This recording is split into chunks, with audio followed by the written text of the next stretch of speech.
It's not going to overheat like yesterday, right? I don't think so.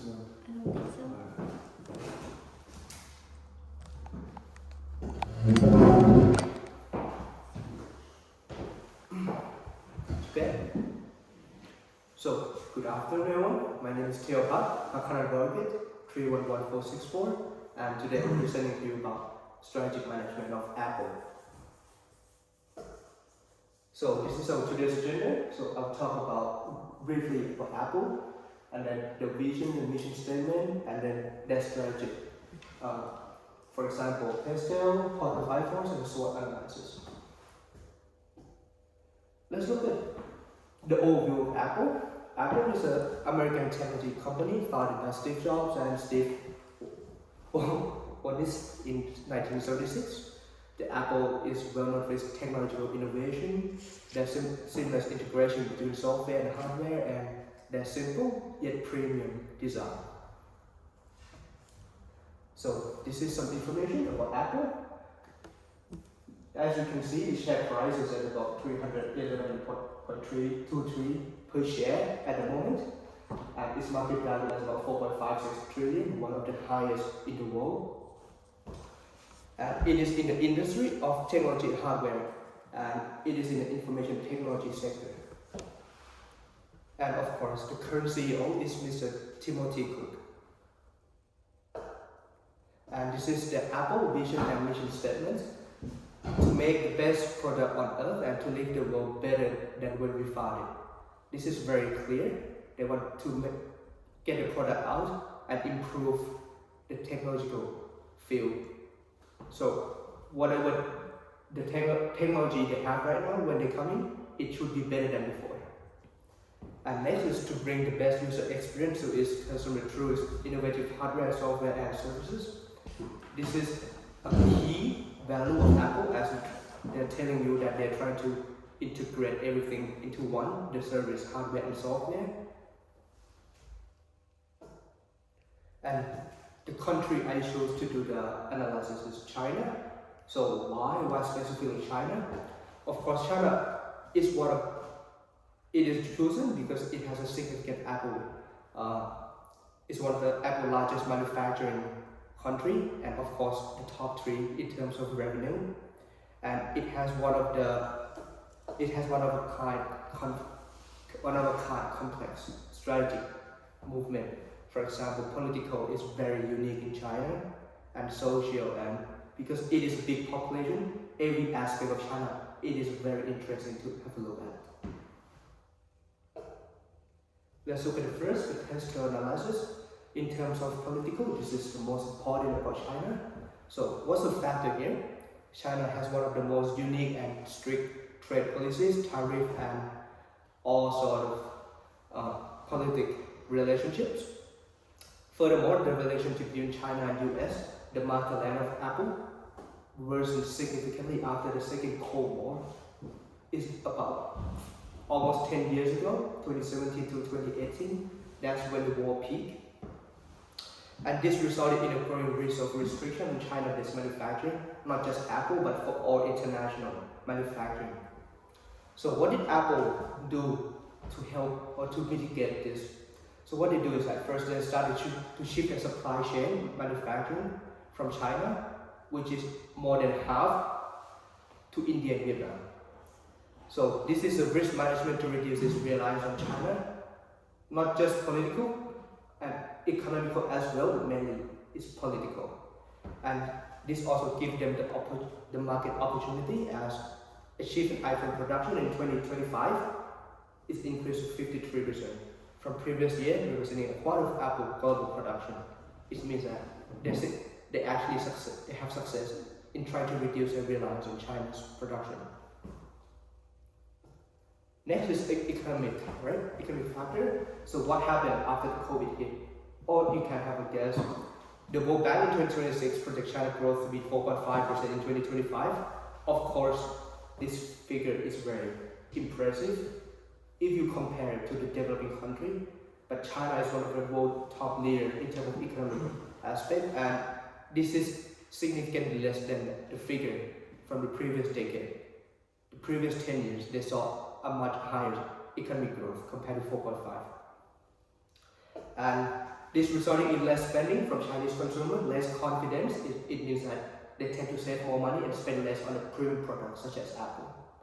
And what they did is that they offer discount and promotions.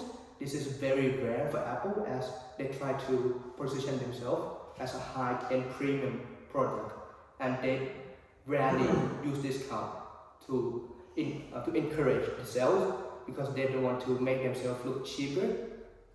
However, in this case, they offer a rare discount, and of course, they also promote a trade-in programs where if you trade in the older product to them, you get the significant discount. And what they do is that they increase the discount even more, and this would allow them to cope with the less weaker economy, as people would have more spending power in this case. Next is social. In recent years, as the political tension rise, people are becoming more nationalism. They shift to national pride.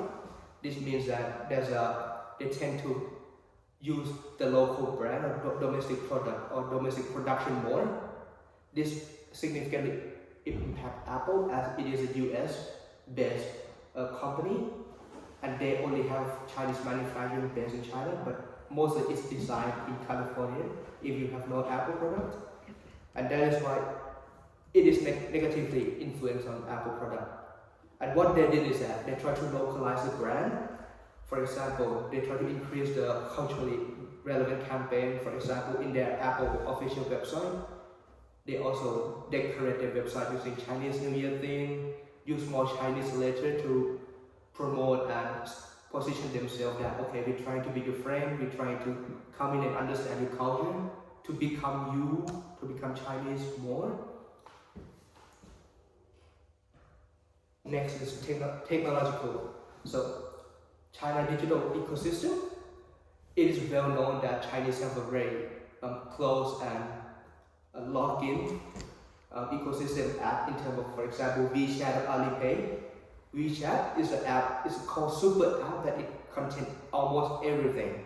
It can do messaging, it can do payments, it can do shopping, transportation, just like Uber. Everything is in one app, including the government transaction as well.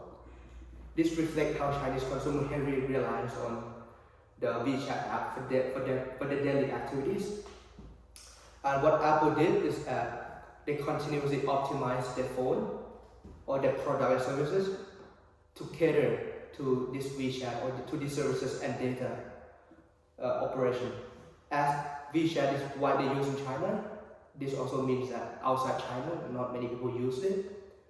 For example, the transportation services, they need to have a very detailed map of Chinese road or Chinese places. This is very complicated as well because it is a lot of data, and it is, as you know, Chinese Communist Party, they try to block the data as much as possible. And what Apple did is that they try to access to this, and this is a significant investment on their part. Next is the environmental. So in recent years, China, they are strengthening their environmental goals with its carbon neutrality targeted by 2060. It means that they've increased the goal even more. They're trying to achieve the goal faster, and of course stricter environmental standards for manufacturing industry as well. This means that there's more restriction on the manufacturing factory in China. And what Apple did is that they invested in renewable energy project in China to reduce the carbon footprint and encourage support for Chinese suppliers in transition to renewable electricity for manufacturing process. If you have been to China before, you would see that electric car is everywhere. They're trying to use the renewable energy as much as possible, and this also helped as the Chinese dominated the market for the rare earth. This means that the battery they produce, it is at a much cheaper price, and Apple invests a lot in that. And lastly is the legal part. This is also a very significant part as China have a very strict and unique law compared to other countries. And especially in the case of data protection and content regulation, China has a very strict laws governing personal data, cybersecurity, and online content. For example, the Personal Information Protection Law, the Data Security Law, and censorship requirement enforced by Chinese government. This law requires companies to protect the user data, so it's a personal data, and manage cross-border data transfer carefully. This means that all the data need to be stored in China, in Chinese land, in Chinese soil, and to remove any content or application that violate Chinese regulation or they seem to violate. It doesn't necessarily need to be, but if they say it is, it needs to be immediately removed. And what Apple did is that, in this case, Apple have a very weak power to negotiate with China, as they still want to enter the Chinese market. It's one of the top 3 in the world. What they can only do is comply to the law. So what they did, they store the data using local partner in China. So they store the data in China, and they also comply with any regulation and localization requirements. So whenever the Chinese party or the Chinese law tell them to remove some app or some services, they immediately do it, because they know that if they lose the Chinese market, that is a huge part. And this is the key drivers. So as I said before, 2 key drivers in pest cell analysis for China is legal, it's political and social. And if you can see from the 4 aspects of the graph here, the best case scenario is the low for social and low for politics. This means that the best case for Apple is political tension is domestic price weakens. This means that people are more open to international products.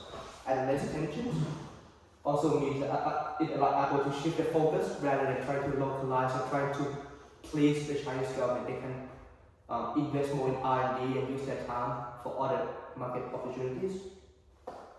And for the other 3, for example, in a high political and low social, this means that Chinese consumer remain neutral. So no bad negative emotion, but no positive either. And this would allow, but the trade tension would still threaten Apple's in terms of manufacturing, resulting in higher operational risk. But Apple could shift their strategy to focus on supply chain diversification as a mitigation plan. And in the high political and high social, this is one of the worst case scenario for Apple. This means that Chinese consumers increasingly favor domestic products such as Huawei or Xiaomi. And this would significantly reduce the sales or the reputation of Apple in China. And Apple may lose market share as well to face supply chain disruption due to political tension, as I said before.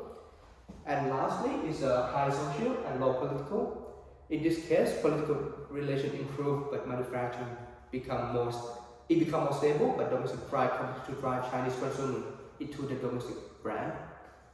And it would encourage Apple to localize, increase cultural significance in their marketing campaign and partnership with local firms in China. And this is the quantified forces. So the first one is threat of new entrant. In this case, as Apple is in the technological information and electronic industry sector, it is considered very low, as it has extremely high cost establishing a company in the industry.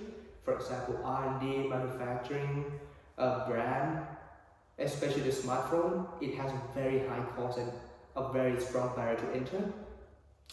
And what Apple react to this is that they continue to improve their ecosystem lock-in in the form of iOS operation system.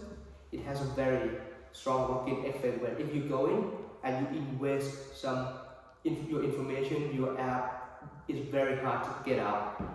And they continue to strengthen that strong point, as they invest approximately 31.4 billion in R&D in 2025, and Apple integrated ecosystem also create a high switching cost. As I said before, if they want to switch to Android, then they need to almost leave every data or application they bought on the Apple services out. Next is for the bargaining power supplies. In terms of the bargaining power supply, this is considered medium. No one have a real advantage over the others.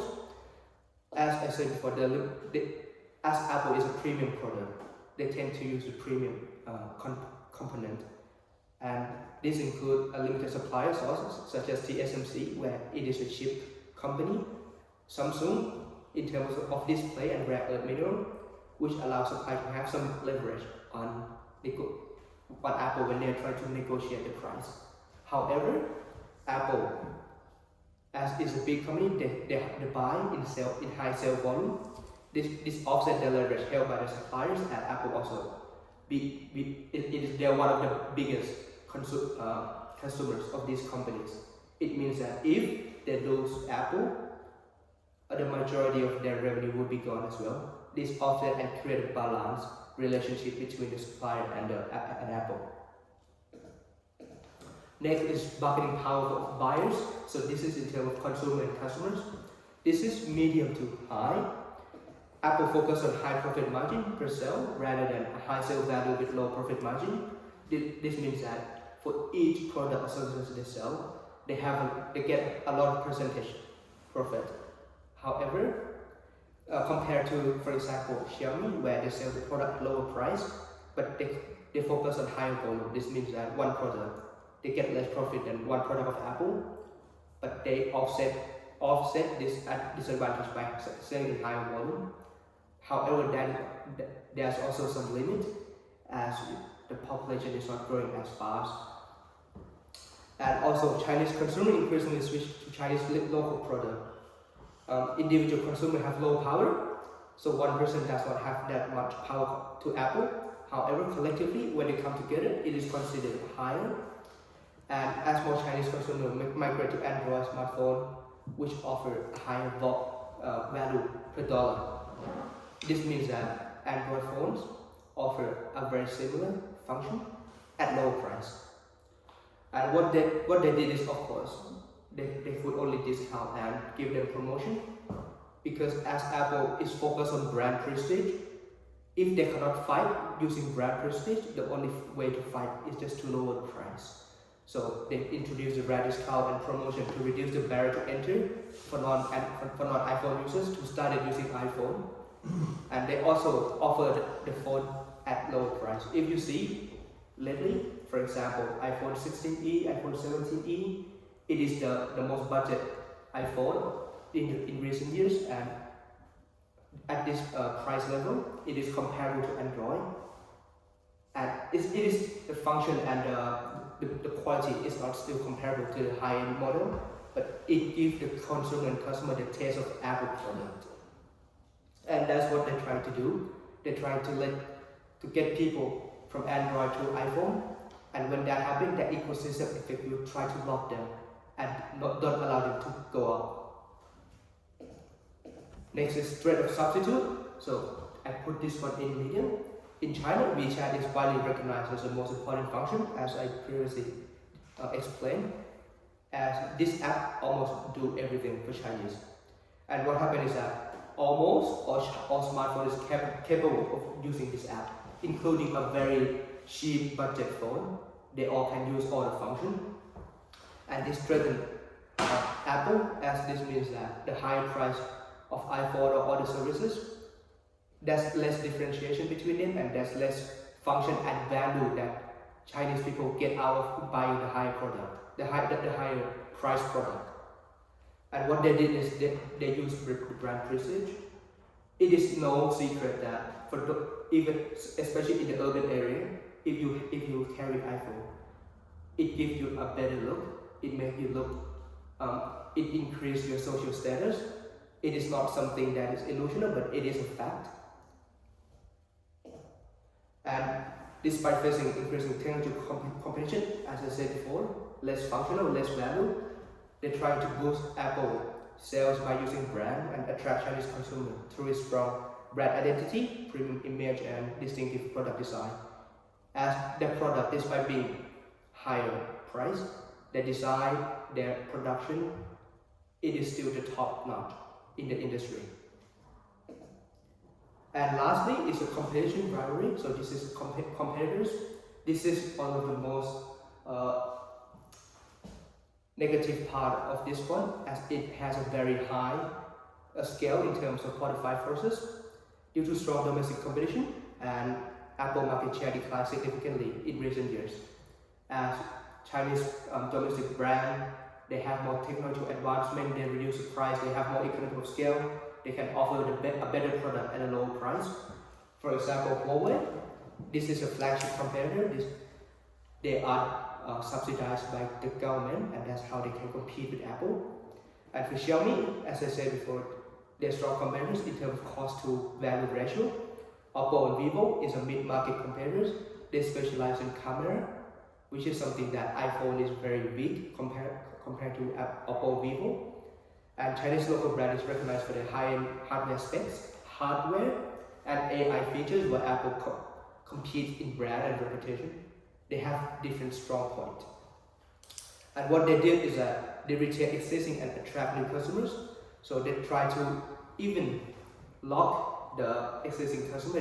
They don't allow people to change into Android. As when the new product came out, people are excited. They want to try new things.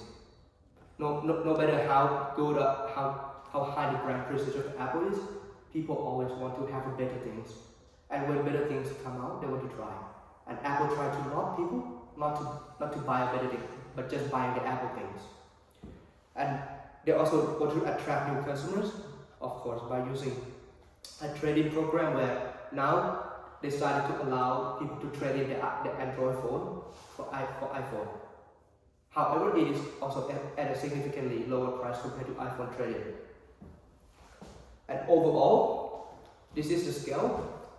The lower it is, the better it is for the investment. As you can see, there's one low, two medium, one medium high, and one high. This is in the scale of lower rather than higher. This means that it is a very strong indication of the most likely to be successful. However, we all know that Apple, their market share value increased year by year.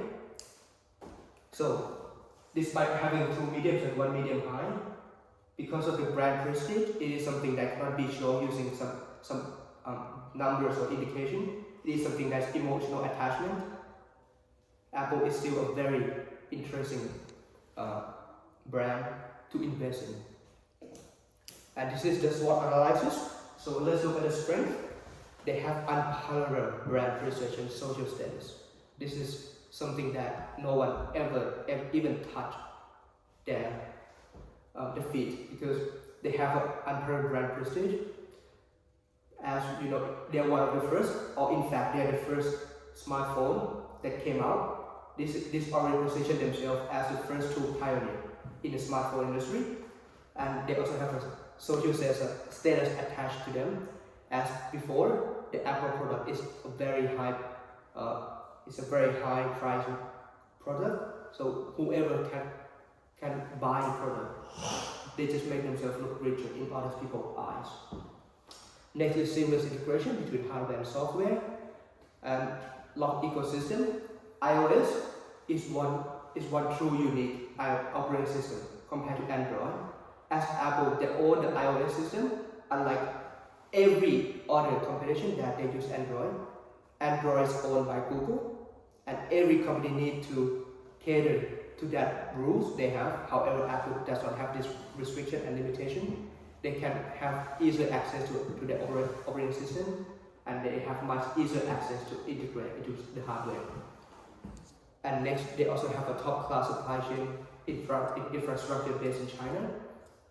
Despite they trying to diversify their supply chain, it is no secret that a top-class supply chain in China is very important still, because the reason why they're reluctant to move their manufacturing outside of China is not because Chinese labor is cheaper, but it's because Chinese people have higher skills. Because as they invest so much in Chinese production for so long, the people in the factory, of course, they will have higher skills compared to Vietnam and India, which only just recently being taught or invested. And next is they have a strong R&D capabilities. as I said before, they invest about 30 billion US dollar a year. This is almost or as much as some countries' GDP, and this indicates that they have a strong R&D section and they can continuously improve their product and services. For the weakness, first is that over-reliance on China for manufacturing.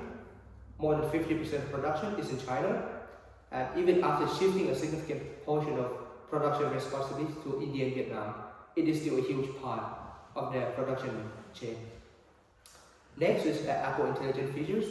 It is mostly blocked in China because it have a direct contact with the Chinese data protection law, and which is considered one of the most significant development in the smartphone in the last 3 years. In the last 3 years, AI features is a huge part of the new features of almost every phone.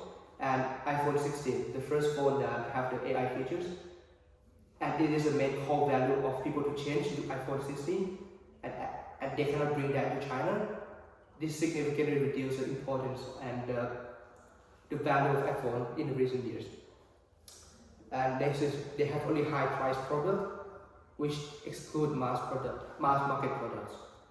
As I said before, the direct competitors, for example Huawei, they normally offer high price product, the high-end premium. However, all of these Android company they offer different product at different prices from high to low. However, Apple only have a product at a high level. This means that they cannot compete in a lower income market. Next is the iCloud data stored by Chinese state. So as they try to going into Chinese market, they need to store the data in China mainland. However, this could have become a conflict or reputational risk globally, as Chinese have a reputation of being a communist party. Some people are still reluctant and still have a negative feeling about them. And lastly is the over-dependence on iPhone. Of course, iPhone is a key to everything in Apple ecosystem. However, if people stop buying iPhone, this most likely means that all other services and products are not being attractive to that person. So the key is to get people to buy iPhone, and the rest will come. Next is the opportunities. So what could Apple do to improve the situation in China? First, they could launch the Apple Intelligence. As of now, they're still trying to get the AI out in the Chinese market, and what they're trying to do is they're trying to collaborate with the Chinese local partner, for example Alibaba. They're trying to integrate the data center and the artificial intelligence to take the AI into the market. However, it is still in a development stage. Next is affordable iPhone. It is rumors that it would come out for so many years. However, this year the rumors is significantly higher than all other previous year. And in China, affordable phone, it has one of the biggest market in China, because Chinese they love fancy things, they love to show off the products. China has one of the largest affordable phone market. Next is India manufacturing expansion. As they try to reduce China dependency while growing a new market. This means that they're trying to shift their data center, their production to India, as India can offer a lower cost compared to China. And next is Huawei supply gaps. US sanctioned a few years ago, 3 to 4 years, they banned Huawei to negotiate and buy US product. This means that Huawei have no access to the best chips in the world.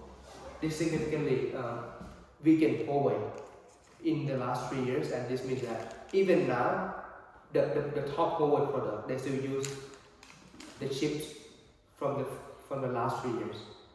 As US try to ban and put restriction on Huawei to reduce the growth, as in the last 3 years, Huawei growth is so fast that it could actually threaten Apple.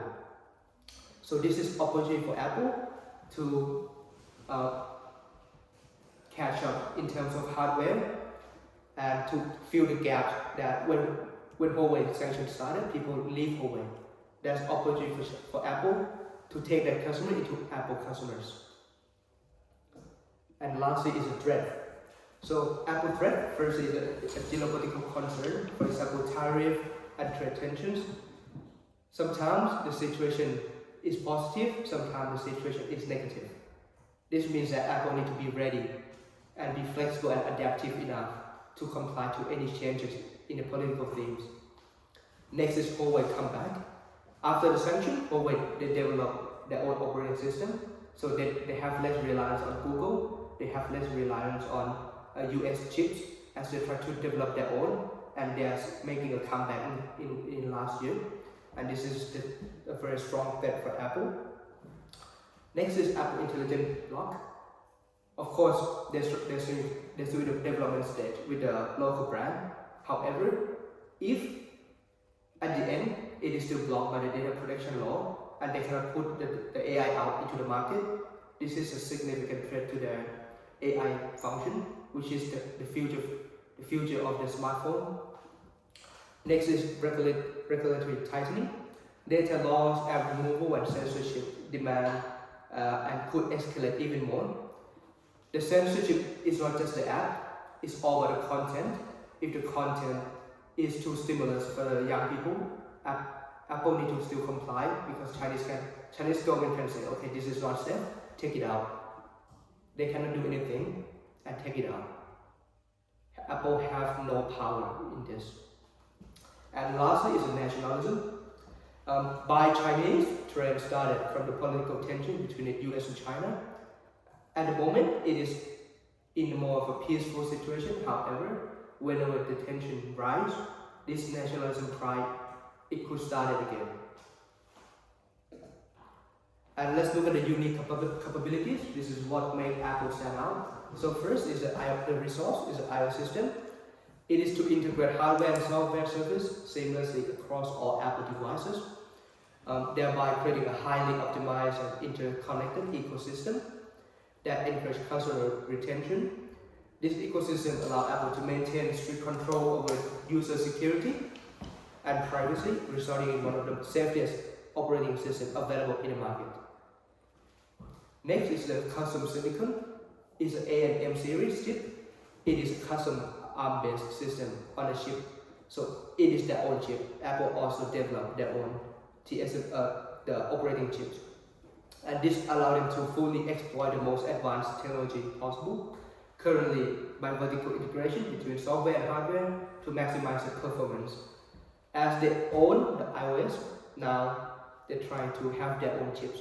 So now, before they own software, now they want to have their own hardware, and this allows them to control everything and improve it vertically and improve the performance overall. And lastly is privacy architecture, or ATT. It is to create a trust-based product designed by utilizing on-device AI processing, thereby reducing the need for data collection and giving users more control over their own data. So if you ever use the phone and the notification came up, do you allow the phone to collect data, or do you allow the phone to do this or that?